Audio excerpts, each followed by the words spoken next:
So, is AI saturated in the marketplace right now? If you are currently working with AI as either a tool or you are providing it to someone that might be an entrepreneur, a business owner, however you're leveraging AI in your business as a provider of that service for others, is the marketplace saturated? So, we're going to look a little bit into that today. I'm Casper K. I'm a coach and consultant, and I explore some of these things and my thoughts around them on this channel. So, is the AI marketplace saturated for you as a provider of that service? I absolutely think that that is not true, with one exception, and that is if you are developing an AI tool, like if you're doing tech development, it's going to be hard for you because basically there are major corporations and companies out there that are very well funded, big teams, are venture funded with venture capital. It's going to be very hard for you to kind of compete with them, right? So I don't think that the opportunity for most people is in the development of AI tools or even in software anymore. That's going to be problematic if you're a software developer. I think that the big opportunity is either if you can identify a gap in the marketplace, and then you can use AI to build like a customized tool that solves that problem very rapidly, right? In terms of either an automation process or something that produces something in the knowledge work space. I think that there is a major opportunity for that, especially if you are an expert, may that be an advisor of some sort, like a coach or consultant, or just an expert in your subject field, and you have intimate knowledge of a process or a way of doing things. If you have a specific framework that works incredibly well, and you can either develop a tool for that or a system or a process around that you could then leverage in a one-to-many fashion, which means that you can replicate it, you can sell it, and you could distribute it, right? Huge opportunity there. I also think specifically if you are in the advisor business as a coach or consultant or a mentor or anything like that, if you're into business development, there will be. Yes, let's take a step back here. So basically, there is do-it-yourself types of services, right? There's done with you, and then there's done for you.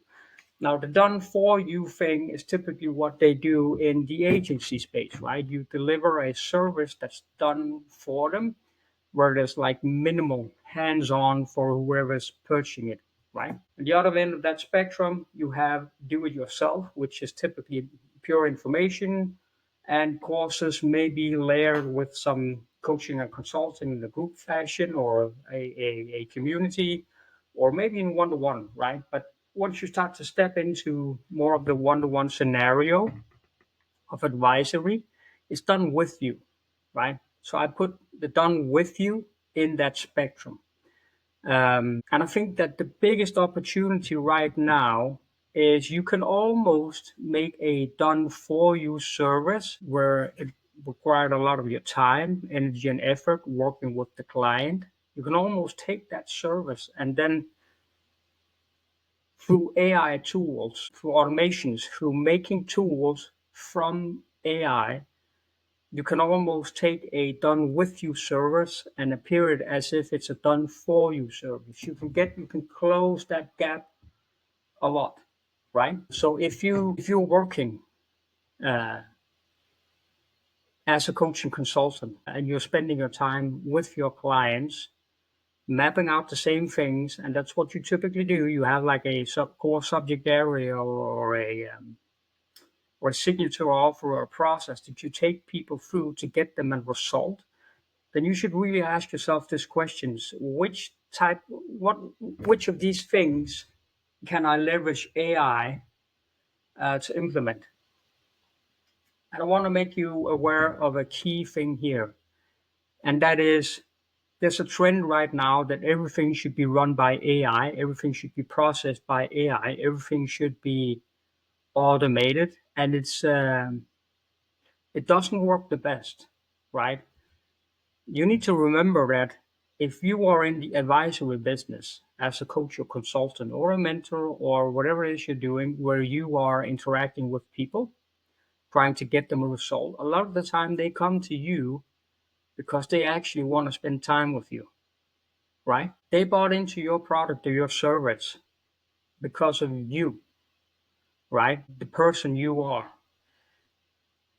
That means you're going to have to invest some time together with your clients. Also, if you actually give a shit, because I can tell you 100% certainty, AI does not have, if you are a true subject matter expert in whatever it is you do, AI does not have the capability to accurately assess um, how to do business development for someone, right? It simply doesn't have the same overview. And a lot of the time when you are speaking to a client, you don't take what he tells you at face value, because there's a difference between what they tell you that they want and then what they really want, right? And so you need to uncover that for them. And you also need to kind of take their personality and their character and their skills as a person into consideration, right? You're not only making an evaluation of their business, but also them as business owners, as human being, right? That's why there's always a coaching element involved in it. And if you pawn that off to an AI tool, because the AI tool functions on input, right? So if you hand an AI tool over to someone, it's very unlikely that they will actually brain dump or input their actual thoughts and feelings into that tool and communicate it with it in a way um, that clarifies what it is they really want and what they got going on for them and what the real problem is. And so an AI tool can't do it. What an AI tool can do, however, if there's a scripted process, or like if you want to map out an SOP, a workflow, a certain types of marketing communication, what a custom AI tool that you build on your expertise and knowledge that you calibrate can draft out what works very quickly. And then you need to have a human in the loop, which is ultimately going to be you and your client, right? But leveraging AI in that way is incredibly useful, because you can start to basically build AI systems and tools around every single process in your business, every single type of client interaction. And that will allow you to process clients faster if you have a workflow for it, right? But it will also allow you to communicate faster and better with your client through automations, right? It will allow you to, if you run a community, to basically upload a voice note to Telegram or Slack. It can then quickly process it in your own tone of voice and post it to that community together with the video. So there's a lot of ways where you can leverage AI, but there's also a lot of things where you just can't, right? And so we all want to make more money, right? But if you're in this business where you advise people in some way, shape, or fashion, you use your knowledge and expertise, ultimately that means that you should like doing what it is you do. You should like the people that you work together with, and you should cherry pick the people that you work together with from the perspective and from the viewpoint that you will actually like to help them, and that it is a joy for you to work together with them. I'm not saying that it's never going to be hard. I'm just saying that pick the right clients and pick fewer, and then give them more of whatever time you have allocated for this part of your business, right? And so it's also a lot about mastering your craft, and not just jumping at some easy solution, which is actually a problem for a lot of business owners, because what they typically do is they get an agency offer for a done for you service, right? And they take that and they plug it and they play it into their business, and it might give them a result, it might not. Um, and all of a sudden they have like 3, 4 different agency services. That's basically is draining the margin of their business, and they don't have control of it, right? Because they don't know how to do it. They don't have it in house, right? Um, and that's very problematic. Although a lot of business owners don't want to be dependent upon that of the agency, right? And that's why if you are a coach or consultant, right, that has a lot of both vertical and horizontal skills across a large area of domain, then you have an actual advantage over an agency. An agency might be very good for one thing that they have prioritized and that they can sell for clients, but you have the advantage that you can custom and tailor make a solution for them, and you can teach, train, and educate in your capacity as a coach and consultant that company or founder or business owner, and basically give them the knowledge, the tools, the system, the skills to keep things in house, right?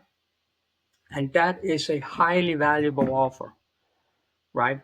And so if you are a coaching consultant and you work with that, I can only encourage you to get like a lot of horizontal skills.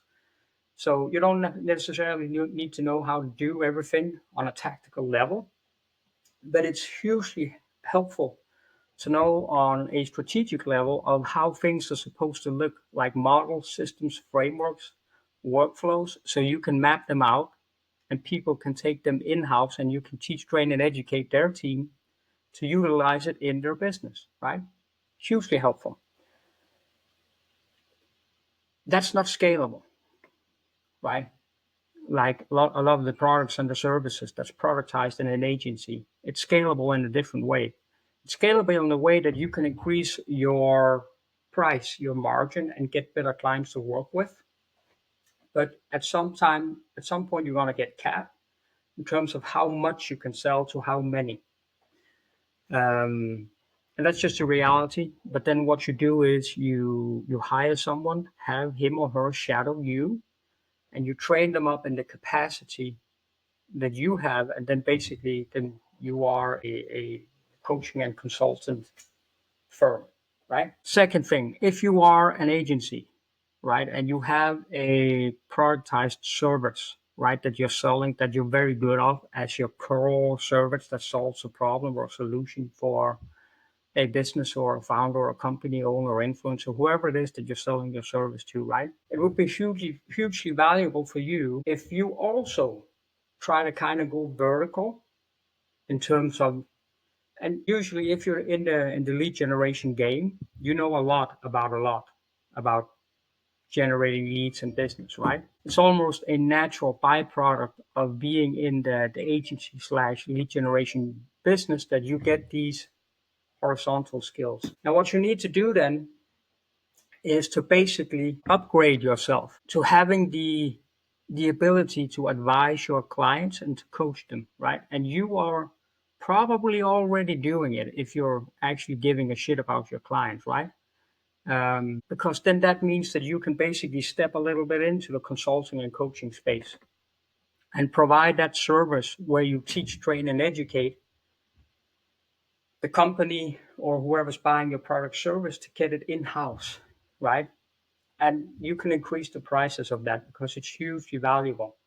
And it's also a very attractive offer for a business owner to basically have the ability to go out and acquire the knowledge and the skills and the team and keep it in house, right? It's a very good investment and it will set you apart on basically in the in the marketplace. Yeah, my phone is ringing right now. It's a bunch of fucking texts. I hope it's dry.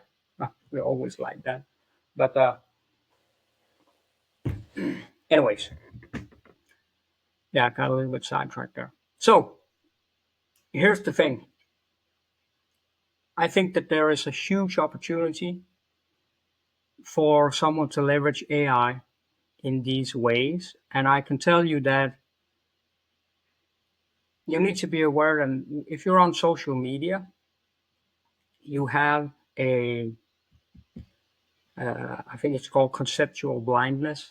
Because if you're into AI and digital marketing, all that shit, you're going to get bombarded with videos that is about that all the time. So the market might seem saturated to you, but the reality is that most small business owners have not implemented AI in their business, right? They simply haven't. They haven't got automation. They haven't got customized workflows or SOPs where automation is layering into it. And just a simple thing as like a missed call text back. Almost no companies has that. Like the little chatbot or widget on a website, almost no companies has that. Like an AI chatbot, that is still hugely available. A lot of businesses don't even have a fucking website, and even less so AI, right? And it might seem so simple for you because you're in this digital marketing space, right? You are working with AI. If to you it might seem so fucking simple to just customize make a custom GPT that can handle certain tasks or produce certain types of output, certain types of knowledge. But for like the small business owner that doesn't have the time to sit down and learn this, it's like magic. For a lot of them, they simply don't have the time to do it. And so for them, it would be highly valuable to get that as both a service, right, as a tool done for you, but also as with a training component where you actually learn them to use these tools, right? That is a huge open market for you to leverage. And everyone knows that AI is the next big thing, right? It's not the next big thing, it is the big thing right now. And so you can ride that wave, and it doesn't have to be overcomplicated. It doesn't have to be major automated systems through NAN or Make.com. It doesn't have to be like, if you're just a somewhat decent prompt engineer that knows a little about API integration, that knows a little about how you can prompt GPT and customize it, that is a hugely valuable resource for most small business owners, right? I've been doing some of it.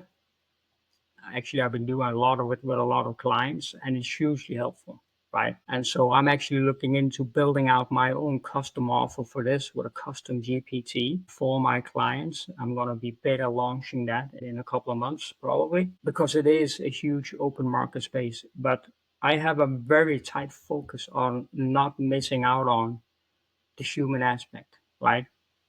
Because you need to understand that people buy from people, right? This whole thing, B2B, B2C, B2B2C, whatever. No, it's P2P, right? Very smart guy turned on that light bulb for me. It's always people to people, right? Um, it's never, nobody wants to do business with a fucking robot, right? And so even though you can have an automated sales process where where you don't jump on call with people, well, there's a certain price point. That's number one. Or there's huge pre-sell through content where people think that they know you or actually do know you because you have a personal brand and you put yourself out there. Key point. Then you're running a marketing driven business. You are getting inbound leads. And the reason for why these inbound leads work is because they are built upon a personal brand. To give you an example, you can have if you're running a service-based business where you guarantee people a result, right? You can. And this is actually a real thing I encountered not so long ago. I was hired as a consultant. They didn't understand why their fucking ad funnel didn't convert, both in video and Facebook leads. And it's very, very simple. And that is that they didn't have any personal brand or company representative out there in the market space.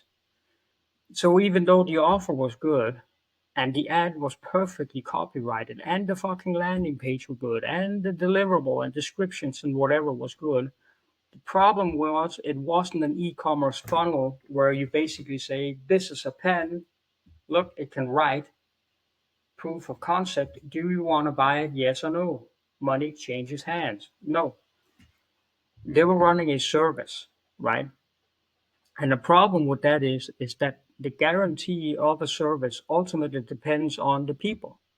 And that means that you either need to have like a large company brand that has been renowned for what it is they do. If you're a smaller business, right, even though you're generating a lot of leads through ads because you have a very good fucking ad and you have a guy that knows how to fucking run ads and he's pulling in the leads with a good offer, it just won't convert because at the end, the customer at the other end knows that there's a person behind this and they feel insecure, right?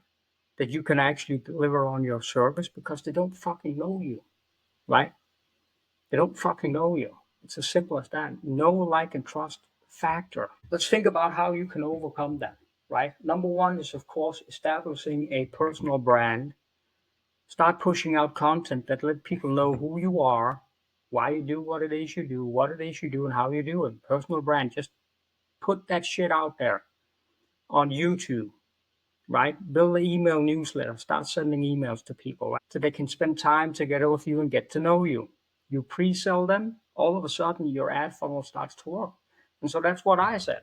Get a company representative and have him make social media content. Let him show and document, don't create, document in the company how professional you are, services you provide, how you handle different types of situations, and put some value out there where people can get started by themselves, put them on the trajectory towards your service. Number one. Number two is you want to have some sort of VSL or webinar or other type of long form conversion mechanism where you have proof of concept, and preferably where it educates whoever the attendee is. But that's in reality, it's just another way for a customer or prospect to spend time together with you so they can get to know you. And so it's very important once if you do a VSL or a educational a webinar or an on-demand class, basically long form video, one to many, right? You need to let your personality shine through. You have to remember that it's not a TV presentation. You're not on TV, right? And you're not presenting to people. You are, but you want it to come across as much as a casual conversation with people as humanly possible, and you want to let your personality shine through. And there's a lot of different just frameworks for how we engineer a VSL or a webinar or whatever.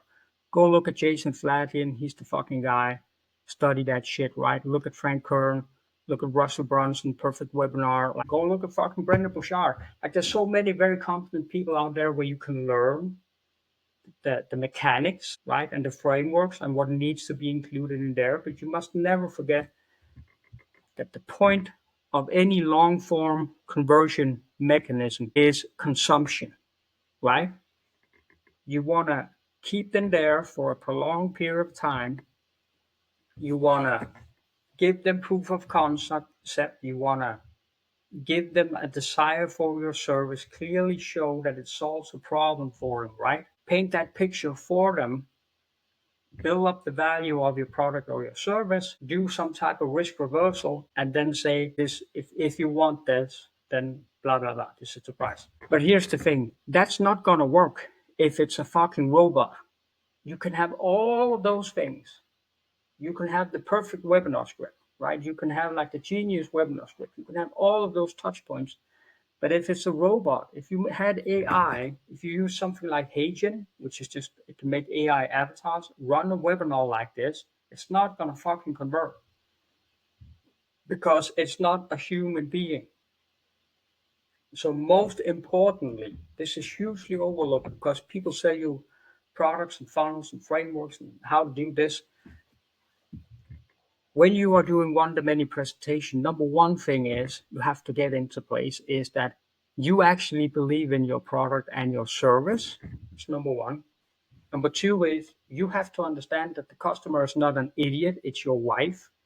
It's a very famous quote, which means that don't treat the customer as if they're stupid, right? Don't fucking lie to them. Have integrity, be honest, right?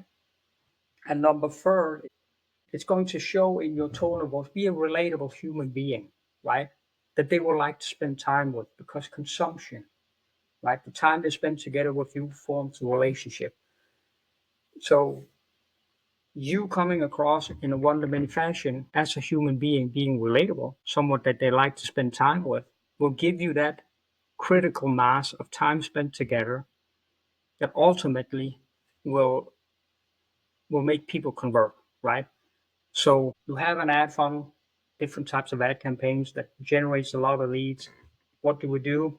Boom, we slap on a webinar and an on-demand class. Two different types, same framework, same information, slightly delivered in a different way. Automated evergreen converts, right? So now we can utilize those leads.